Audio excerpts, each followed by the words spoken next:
Hello दोस्तों, आज की क्लास में हम बात करेंगे लार्ज इंटेस्टाइन के बारे में। लार्ज इंटेस्टाइन जो है वो एलिमेंट्री कैनाल का वह पार्ट है, वह हिस्सा है जो इलियोसिकल वाल्व से लेकर रेक्टम तक फैला हुआ रहता है। इसकी लंबाई जो है वो 1 से 1.5 मीटर तक होती है। इसका डायमीटर स्मॉल इंटेस्टाइन से ज़्यादा होने की वजह से इसे हम लार्ज इंटेस्टाइन बोलते हैं। मतलब इसका जो डायमीटर है वो स्मॉल इंटेस्टाइन से ज़्यादा है, इसलिए हम इसे लार्ज इंटेस्टाइन बोलते हैं। यह एब्डोमिनल कैविटी में स्मॉल इंटेस्टाइन को चारों ओर से कवर करके रखती है। मतलब जो आपकी छोटी आंत है उसको वो चारों तरफ से घेर के रखती है, इसलिए हम इसको क्या बोलते हैं, बड़ी आंत बोलते हैं। इसके पार्ट्स की बात करें तो 5 हिस्से हैं। पहला है caecum.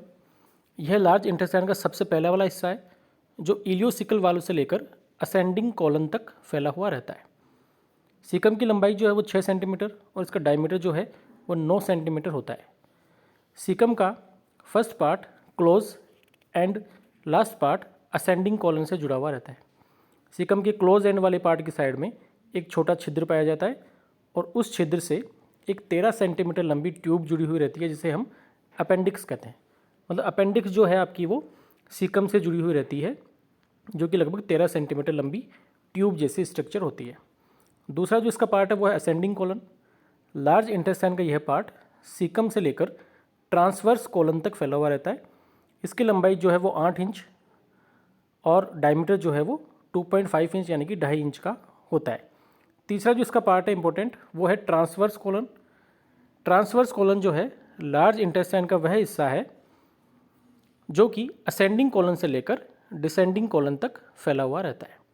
Transverse colon abdominal cavity के अंदर ट्रांसवर्स रिंग का निर्माण करता है जो कि स्प्लीन के ऊपर से गुजरती है और उसे हम क्या कहते हैं, स्प्लीन फ्लेक्चर कहते हैं। मतलब स्प्लीन फ्लेक्चर जो है उसे ट्रांसवर्स कॉलन ही बनाता है। इसकी लेंथ जो है लगभग 50 सेंटीमीटर और डायमीटर जो है वो 2.5 इंच का होता है। ट्रांसवर्स कॉलन जो है एक एसेंशियल रोल प्ले करता है डाइजेशन में और आपके एक्सक्रीशन ऑफ वेस्ट प्रोडक्ट के अंदर। अगला जो हिस्सा है, फोर्थ हिस्सा, वो है डिसेंडिंग कॉलन। डिसेंडिंग कॉलन जो है लार्ज इंटेस्टाइन का वह हिस्सा होता है जो ट्रांसवर्स कॉलन से लेकर सिग्मोइड कॉलन तक फैला हुआ रहता है। सिग्मोइड कॉलन जो कि लास्ट हिस्सा है। इसकी लंबाई 25 सेंटीमीटर और डायमीटर लगभग 2.5 इंच का होता है। यह एब्डोमिनल कैविटी के अंदर डिसेंडिंग पैटर्न में, मतलब कि डाउनवर्ड मूवमेंट के अंदर व्यवस्थित रहता है। अब जो लास्ट हिस्सा है लार्ज इंटेस्टाइन का वो है सिग्मोइड कॉलन। यह लार्ज इंटेस्टाइन का सबसे लास्ट पार्ट होता है जो दिखने में उल्टा एस आकार का होता है। यह पार्ट जो है डिसेंडिंग कॉलन से स्टार्ट होने के बाद नेवल यानी कि जो नाभि है उसके समांतर एस शेप में कंप्लीट करता हुआ रेक्टम के साथ में जुड़ा हुआ रहता है। इसकी लंबाई 40 सेंटीमीटर और डायमीटर 2.8 सेंटीमीटर होता है, यानी कि 2.8 सेंटीमीटर होता है। ये सारे इसके पार्ट्स हो गए। पार्ट्स के बाद अपन बात करते हैं आपके लार्ज इंटेस्टाइन की स्ट्रक्चर के बारे में। तो एलिमेंट्री कैनाल की बेसिक स्ट्रक्चर के अंदर पाई जाने वाली 4 टाइप की टिश्यू की लेयर लार्ज इंटेस्टाइन में मिलेगी। सबसे अंदर वाली म्यूकोसा या मस्कुलर लेयर्स के अंदर कुछ चेंजेस भी मिलेगा। ये डायग्राम भी बता रखा है यहाँ पर। ये ट्रांसवर्स कॉलन है, ये राइट हिपेटिक फ्रैक्चर, ये लेफ्ट हिपेटिक फ्रैक्चर, ये डिसेंडिंग कॉलन, ये यहाँ पर आपका सिग्मोइड कॉलन, ये सबसे नीचे वाला हिस्सा रेक्टम हो गया। इधर आप देखेंगे तो ये जो 13 सेंटीमीटर की स्ट्रक्चर है ये आपके अपेंडिक्स हो गई। अपेंडिक्स के ऊपर आपका सीकम हो गया, सीकम के ऊपर आपका असेंडिंग कॉलन हो गया। तो ये जो ऊपर की तरफ जा रही है असेंडिंग कॉलन और ये यहाँ पर आपका है डिसेंडिंग कॉलन, ये रेक्टम है और अपेंडिक्स के ऊपर यहाँ पर क्या मिल रहा है, इलियोसिकल वाल्व मिल रहा है। तो ये तो एनाटॉमी होगी, मतलब स्ट्रक्चर हो गई आपके। नेक्स्ट अपन नोट करके एक चीज़ लिखी हुई है, हमारे कॉलन में 2 फ्लेक्चर होते हैं, एक दाईं ओर और एक बाईं ओर। बाईं ओर जो है वो लेफ्ट स्प्लीन फ्रैक्चर स्प्लीन के पास होता है, जिसमें कभी कभी लेफ्ट कोलिक फ्रैक्चर भी कहा जाता है। राइट हिपेटिक फ्रैक्चर लीवर के पास होता है और जो हिपेटिक फ्रैक्चर है उसके लाइज के अंदर जो कहाँ रहता है वो right upper of human abdomen, मतलब ह्यूमन एब्डोमेन में राइट साइड में अपर साइड में प्रेजेंट होता है। अब इसमें लेयर से अपन बात करें तो पहली है म्यूकोसा लेयर। लार्ज इंटेस्टाइन की यह लेयर सबसे इनर होती है, मतलब सबसे अंदर वाली होती है। इसमें पूरी एलिमेंट्री कैनाल के बजाय गॉबलेट सेल्स की काउंट ज़्यादा होती है, मतलब यहाँ पर सबसे अधिक मात्रा में गॉबलेट सेल्स देखने को मिलेगी। गॉबलेट सेल जो है वो म्यूकस का सिक्रेशन करती है और यह म्यूकस लार्ज इंटेस्टाइन को मॉइस्चर बनाने का काम करता है। मतलब ये जो म्यूकस ये सिक्रेट करेगी म्यूकोसा लेयर, वो उसको नमी पैदा करेगी, मतलब मॉइस्चर बना के रखेगी। लार्ज इंटेस्टाइन की वाल में लिम्फोइड टिश्यू की काउंट भी ज़्यादा प्रेजेंट होती है, जो कि कॉलोनाइज बैक्टीरिया की ग्रोथ को इनिबिट करने का काम भी करती है। मतलब ये जो लिम्फोइड टिश्यू है ये आपके बैक्टीरिया की ग्रोथ को कम कर देता है। दूसरी जो लेयर वो है मस्कुलरिस। लार्ज इंटेस्टाइन की वाल के अंदर मस्कुलर लेयर के मसल फाइबर्स का अरेंजमेंट बैंड्स लाइक रहता है तथा इन बैंड्स को टेनिकोलाई कहा जाता है। फंक्शंस की अपन बात कर लेते हैं दोनों लेयर के बाद। तो फंक्शंस जो है वो इस प्रकार से हैं। पहला है digestion. Stomach and small intestine के अंदर अगर किसी न्यूट्रिएंट्स का डाइजेशन कंप्लीट नहीं हुआ तो उस कंडीशन के अंदर लार्ज इंटेस्टाइन उसका डाइजेशन कर देती है। मतलब कि मान लो कोई ऐसा पार्ट है जिसका कि डाइजेशन आपके स्टोमक और स्मॉल इंटेस्टाइन नहीं कर पाए, तो जैसे वो लार्ज इंटेस्टाइन में पहुंचेगा तो वहाँ पर उसका क्या हो जाएगा, डाइजेशन हो जाएगा। दूसरा है एब्जॉर्प्शन। लार्ज इंटेस्टाइन के अंदर फूड का एब्जॉर्प्शन जब तक होता रहता है जब तक कि फूड जो है वो सेमी सॉलिड में कन्वर्ट नहीं हो जाता, तब तक उसका डाइजेशन या एब्जॉर्प्शन जो है वो चलता रहता है। तीसरा है माइक्रोविलाई एक्टिविटी।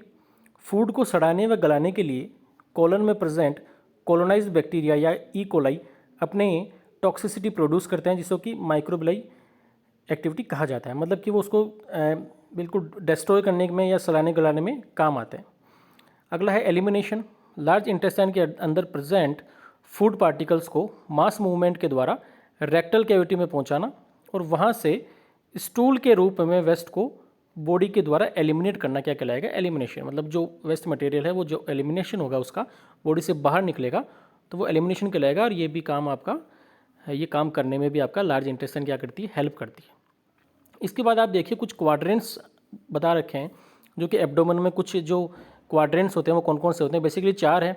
एक है राइट अपर क्वाड्रेंट्स, उसके नीचे है right lower quadrant, left side में भी सेम ही है, लेफ्ट अपर क्वाड्रेंट और लेफ्ट लोअर क्वाड्रेंट। अब इसमें यह बताया गया कि कौन से क्वाड्रेंट में कौन कौन से ऑर्गन्स हैं। तो राइट साइड में liver, stomach, gall bladder, duodenum, right kidney, pancreas, transverse colon और राइट एब्डोमिनल ग्लैंड। उसका नीचे वाला जो लोअर क्वाड्रेंट है वहाँ पर large intestine, caecum, appendix, right ureter, reproductive organs, fallopian tube और स्पर्मेटिक कॉर्ड, ये सारे मिलेंगे। लेफ्ट साइड में आपको मिलेगा लीवर।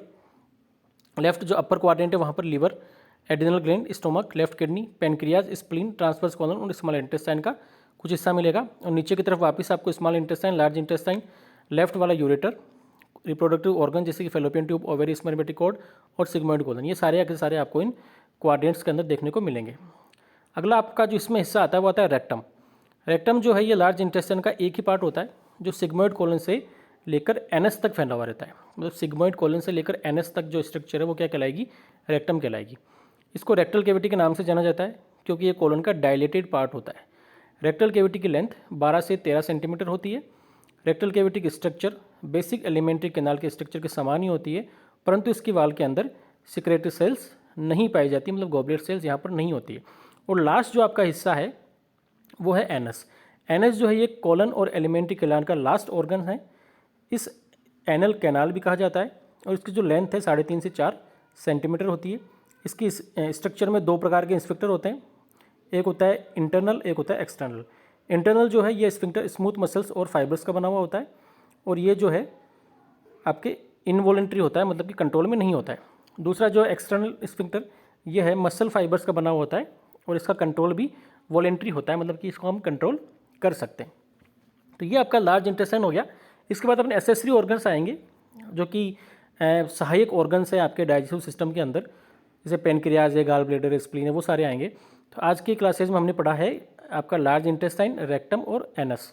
तो ये आपके जो डाइजेस्टिव सिस्टम के जो मेन ऑर्गन्स है वो सारे अपन ने पढ़ लिए हैं। जैसे स्टोमक पहले पढ़ा, उसके बाद ईसोफेगस पढ़ा था, उससे पहले अपन ने माउथ पढ़ा था, उसके बाद फिर अपन ने स्मॉल इंटेस्टाइन पढ़ा और आज अपन ने लार्ज इंटेस्टाइन और रेक्टम और एनस पढ़ लिया। तो इसी प्रकार की रैपिड रिवीजन क्लासेज देखते रहने के लिए चैनल से जुड़े रहें। और जिन बच्चों को हिंदी में पढ़ना है या हिंदी के नोट्स चाहिए तो वो यहाँ से कंटिन्यू क्लासेज में जुड़कर आपकी तैयारी को और स्ट्रॉन्ग कर सकते हैं। और अगर वीडियोस आपको पसंद आ रहे हैं तो आपके फ्रेंड्स को और आपके सर्कल्स में जो जो पैरामेडिकल नर्सिंग के स्टूडेंट्स हैं उन्हें बताएं, ताकि वो यहाँ से अच्छी तरीके से आपका कंटेंट जो है वो तैयार कर पाए। Thank you very much.